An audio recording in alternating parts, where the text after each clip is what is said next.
अस्सलामुअलैकुम। मेरा नाम साजन जुमन ढेनवाल, मैं कराची से हूँ, हिंदू बिरादरी से हूँ।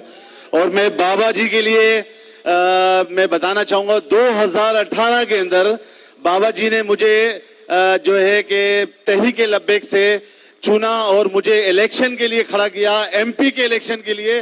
मैं बहुत खुशनसीब आदमी हूँ, बहुत खुशनसीब शख्स हूँ कि मुझे इतना प्यार, इतनी मोहब्बत बाबा जी की तरफ से मिली है, तो मैं वो कभी नहीं भूल सकता। वो दिन 2018 से लेके आज तक मैं तहरीक लब्बैक के लिए वर्क कर रहा हूँ, काम कर रहा हूँ, एक छोटा सा नुमाइंदा होकर एक वर्क कर रहा हूँ। आप यकीन करें कि जो मोहब्बत प्यार हमारे साथ रिजवी साहब ने, मेरी सेकंड टाइम मुलाकात हुई है, जब फर्स्ट टाइम हुई थी तो उन्होंने यही कहा था कि पाकिस्तान में रहने वाले तमाम जितनी भी कौमियत के लोग हैं, चाहे वो अकलीती बिरादरी से हो, हिंदू बिरादरी, हिंदू कौम से हो, सिख कौम से हो, मसीह कौम से हो, हम सब के साथ है। और जहां भी उनके साथ जुल्म हो रहा होगा, हम उस जुल्म को खत्म करेंगे, उन्हें भरपूर तरीके से जीने का हक देंगे। तो यह है तहरीक लब्बैक पाकिस्तान की पहचान। लब्बैक लब्बैक लब्बैक लब्बैक।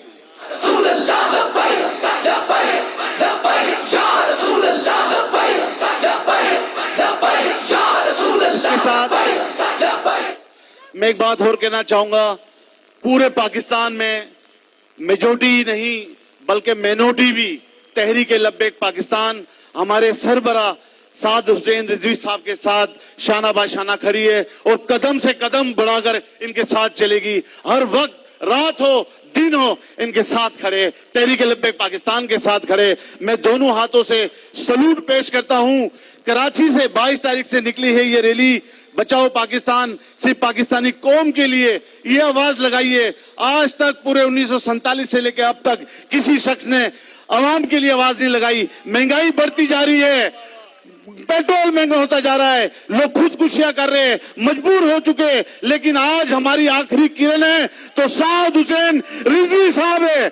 हमारी आखिरी किरण, हमारी आखिरी उम्मीद पाकिस्तान के अंदर कोई है। मैं कहता हूं हर घर से बाहर निकलो, चाहे वो मुस्लिम हो, हिंदू हो, क्रिश्चियन हो, सिख हो, किसी भी बिरादरी से, किसी भी कौम से क्यों ना हो, लेकिन ये मौका अब हाथ से नहीं जाना चाहिए। इलेक्शन में सिर्फ तहरीक लब्बैक नजर आनी चाहिए, भरपूर तरीके से। लब्बैक लब्बैक।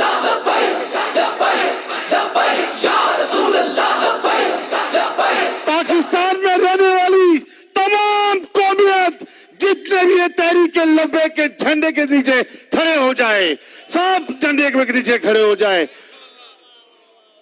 ये बात कीजिए, हमारे अगर बोलने में गलती हो तो उसके लिए माजरत चाहता हूं, लेकिन बहुत अच्छा लगा। एक शेर अर्ज करना चाहूंगा हमारी पाकिस्तानी कौम के लिए, सबके लिए, जरा इरशाद फरमाइएगा। शम्मा अगर बुझ जाए तो जल सकती है, शम्मा अगर बुझ जाए तो जल सकती है, लहरों तूफानों से ये कश्ती निकल सकती है। पाकिस्तानी भाइयों, अब परेशान नहीं होना, तहरीक लब्बैक आ चुकी है, तकदीर किसी वक्त भी बदल सकती है। पाकिस्तान जिंदाबाद, तहरीक लब्बैक जिंदाबाद, साद हुसैन रिजवी साहब जिंदाबाद।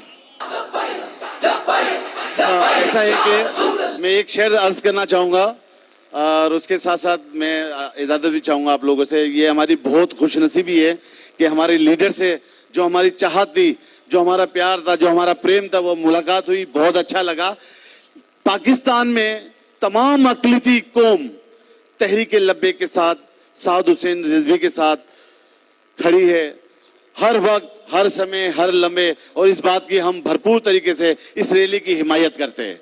और इसके साथ एक शेर भी अर्ज करूंगा।